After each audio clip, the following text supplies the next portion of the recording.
शहीद स्मारक पर मैं अभी खड़ा हूँ, एक बार फिर दिखा दें। हम हमेशा जब शहीद स्मारक पर कवरेज करते हैं तो शहीद स्मारक को ज़रूर दिखाते हैं, क्योंकि शहीद स्मारक हमारे राजस्थान की शान है। और रीट L2 एडिशनल डिग्रीधारियों की बात करने के बाद अब मैं सीधा पहुंच चुका हूं बेरोजगार वंचित जो शिक्षक हैं, तृतीय श्रेणी अध्यापक भर्ती लेवल 2। इधर आओ, मेरे सहयोगी को बोलूँगा थोड़ा नज़दीक आओ, पोस्टर दिखाए हैं। रीट लेवल 1 वालों के पास राम राज्य की सरकार में युवाओं की गुहार, चयनितों को नियुक्ति दो। और चयनितों को जो नियुक्ति देंगे वो आज के माय लॉर्ड यानी कि जज साहब नियुक्ति देंगे। मामला कोर्ट के अंदर है, तारीख पे तारीख इनको मिल रही हैं। और 1 तारीख, 13 तारीख, कुछ तारीख, 19 तारीख, 22 तारीख और फिर 29 तारीख।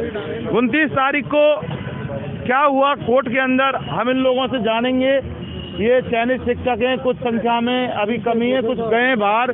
हम इनसे जानेंगे चयनित शिक्षकों से कि आज कोर्ट के अंदर क्या हियरिंग हुई, क्या पैरवी हुई, बताओ। राजस्थान की जनता जानना चाहती है। चयनित शिक्षकों बताओ आज आपका कोर्ट के अंदर क्या हुआ। देखिए कुछ बात करेंगे, कुछ लोग बात करेंगे। और इधर आ जाओ, आप बताओ कोर्ट के अंदर उजाले में आ जाओ थोड़ा सा, हमारे पास संसाधनों का अभाव है। कोई नहीं, जो भी है, जो भी हुआ है आप बताएं कि आज कोर्ट के अंदर 29 तारीख पर जो भरोसा था, तो भरोसा कितना कायम रहा। भरोसा तो क्या कायम है सर, क्या रहा कुछ भरोसा तो रहा नहीं। कोर्ट में हुआ, अच्छी सुनवाई चल रही थी। 1.5 घंटे की सुनवाई पे बढ़िया बहस चल रही थी। जज साहब ने सारा मैटर में मूड में ही थे, भाई आज इसको फाइनल करना है। सारा हो गया, जज साहब सुन रहे थे, बढ़िया सुन रहे थे। फिर क्या विज्ञान सा, ये सबसे एक हमारे रोड़ा बीच में ये विज्ञान सा ही है, सारे मैटर को ही भटका रहे हैं मुद्दे से। हमारी भर्ती है वो लेके जा रहे हैं, पेपर लीक और मुद्दे बीच में लेके आ रहे हैं। तो जज साहब को टॉपिक से भटका रहे हैं, उनका काम भी बस यही है। जज साहब ने स्पष्ट बोला है कि क्वेश्चन चेंज करना हमारे अधिकार में नहीं है, वो समिति की बोर्ड की कहेगी, वो हम कर देंगे चेंज। विज्ञान साहब बीच में लाते हैं कि उस भर्ती में पेपर लीक हो गया, गरीब बच्चे हैं, पैसे हैं, ढींकड़ा फलाना। हमारी भर्ती क्वेश्चनों पर विज्ञान साहब बेस करना ही नहीं चाहते। पता है उनको क्वेश्चनों पर बेस करेंगे तो ये याचिका खारिज होगी। और सही में आज याचिका खारिज होने वाली ही थी। 2 क्वेश्चन पे बेस चली। जज साहब ने कहा ये इतने भाई बच्चे जो नौकरी नहीं लगे, इतने प्रूफ ला रहे हैं, उनका IQ इतना तेज है, तो फिर वो भर्ती में 1-1 नंबर से रह कैसे रहे। उनको तो टॉप पर आना चाहिए। उनके पास कोई जवाब नहीं था विज्ञान साहब के पास। वो मैटर को घुमा दिया कि सर ये पेपर लीक होते हैं, फलाना होते हैं। क्या बताएं सर उनको, ये विज्ञान साहब पूरा मामला ही गड़बड़ा कर रहे हैं। पेपर लीक होते हैं वो अलग मैटर है, तभी तो कह रहे हैं कोई हमारी भर्ती से कोई मैटर नहीं। विज्ञान साहब उसको मोड़ के बिना मतलब, वो पता है विज्ञान साहब को आज हमारी याचिका खारिज होने वाली है, वो मैटर को जज साहब को पूरे मैटर से ही घुमा दिया और बोला आलोक राज जी को बोर्ड में उपस्थित होना है। आलोक राज जी को तलब कर दिया जज साहब ने। बस क्या हमें ये तारीखों पर तारीखों लटका रहे और कुछ नहीं है। तो आचार संहिता लग जाएगी, कुछ आचार संहिता लग जाएगी। वो तो जज साहब ने कहा आचार संहिता में हम मेंशन कर देंगे चुनाव आयोग को, वो आपकी अटकेगी नहीं भर्ती। लेकिन हमें तो अब कोई भरोसा ही नहीं है। तारीखें इतनी मिल गई, तारीखों का तो कोई भरोसा नहीं। क्या नाम है, कहाँ से आए? महेंद्र है, नागौर से आए। ये देखिए 29 तारीख को भी कुछ हुआ नहीं। भैया क्या तारीख पड़ी है, कुछ तारीख मिली क्या आपको? तारीख मिली है ना, 7 तारीख मिली है अगली। 7 मार्च मिली है। अब 7 मार्च इनको तारीख मिली है, तो अब तो आप ये कह सकते हो कि 7 मार्च से उम्मीद है? नहीं, कोई उम्मीद नहीं है इस सरकार से। कोई देखिए स्पष्ट बोल दिया है इन्होंने।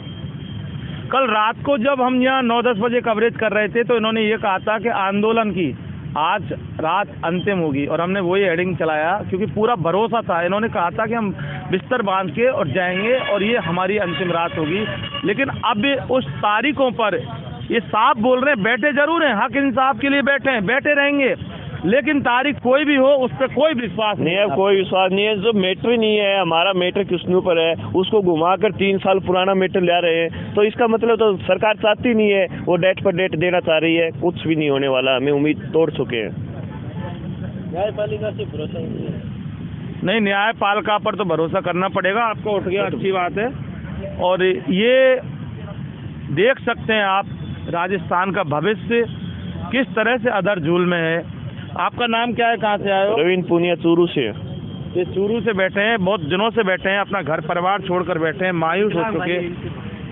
इधर ये देखिए, ये दिव्यांग हैं, इनका हाथ थोड़ा सा है ही नहीं है। और ये भी अपना जो आंदोलन थोड़ा सा दिखाए, ये वही व्यक्ति हैं जो किसी मीडिया वाले ने हाथ पर सवाल कर दिए थे खड़ा, वो बड़ा बेकार पत्रकार था वो।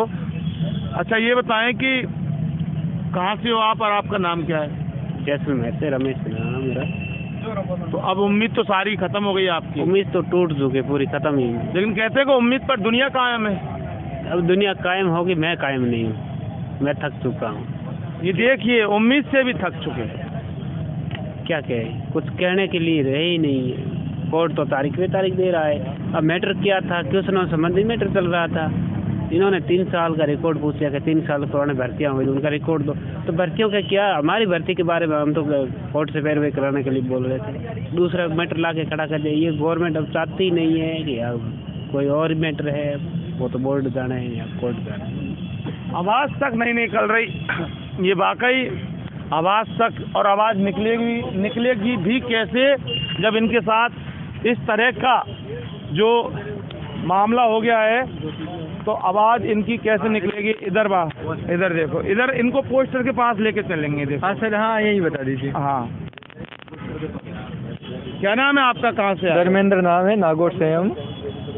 तो अब 7 तारीख मिली है आपको? हाँ 7 तारीख मिली है हमें। ये जो सामने वाले पिटिशनर के वकील है वो चीज़ों को गुमराह करने में लगे हुए हैं, न्यायपालिका को भी गुमराह करने में लगे हुए हैं। अधिकतर तारीख पे तारीख, सबसे पहले उन्होंने ही तारीख मांगने के लिए मतलब निवेदन किया था, लेकिन जज साहब नहीं माने कि आज फाइनल डिस्पोजल करेंगे।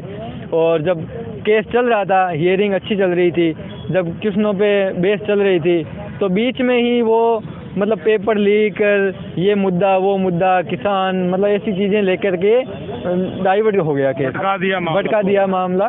और जिससे कि जज साहब ने मतलब बोल दिया, मतलब कर्मचारी चयन बोर्ड से जवाब तलब के लिए कि आपका जो प्रोसेस है वो क्या प्रोसेस है। जो कर्मचारी चयन बोर्ड परीक्षाएं लेता है, एग्ज़ाम कराता है, उत्तर कुंजी जारी करता है और अभ्यर्थना भेजता है बच्चों की, ये सारी प्रोसेस के बारे में जज साहब ने तलब कर लिया। देखिए सारा मामला बताया, लेकिन अब हम यहाँ चलते हैं। ये वो न्याय की देवी हैं जो हमेशा पट्टी बांध के रखती हैं, लेकिन हक इंसाफ के लिए इतने दिनों से ये यहाँ बैठे हैं, कुछ भी इनके हाथ नहीं लगा। तो कम से कम अब तो न्याय की देवी आपको ये पट्टी खोल देनी चाहिए, और जो राजस्थान के तमाम जो बेरोजगार हैं इनको इंसाफ दिलाना चाहिए। ये पट्टी कब तक बांध के रहोगी, ये एक बहुत बड़ा सवाल है। लेकिन अब ये आपके ये जो लाल हैं, ये आपकी जो बेटे हैं, ये राजस्थान की संतान बेरोजगार हैं, इनको इंसाफ दिलाने के लिए कम से कम ज़्यादा नहीं तो कुछ समय के लिए पट्टी आप खोलें, जिससे कि ये राजस्थान का भविष्य, ये जो शिक्षक हैं, चयनित शिक्षक, रीट 1 L1 वाले, लेवल 1 वाले, ये इनको नियुक्ति मिले और ये स्कूलों में जाकर उन बच्चों को पढ़ाएं। जो बच्चों को पढ़ाएंगे तो बच्चे जज भी बनेंगे, कलेक्टर बनेंगे, मजिस्ट्रेट बनेंगे, इंजीनियर बनेंगे, डॉक्टर बनेंगे। और अगर ये पढ़ाएंगे नहीं तो फिर बच्चे क्या बनेंगे, ये बहुत बड़ा सवाल है। इन्वेस्टिगेशन मीडिया के लिए पवन कुमार के साथ शहीद स्मारक से मैं जितेंद्र शर्मा।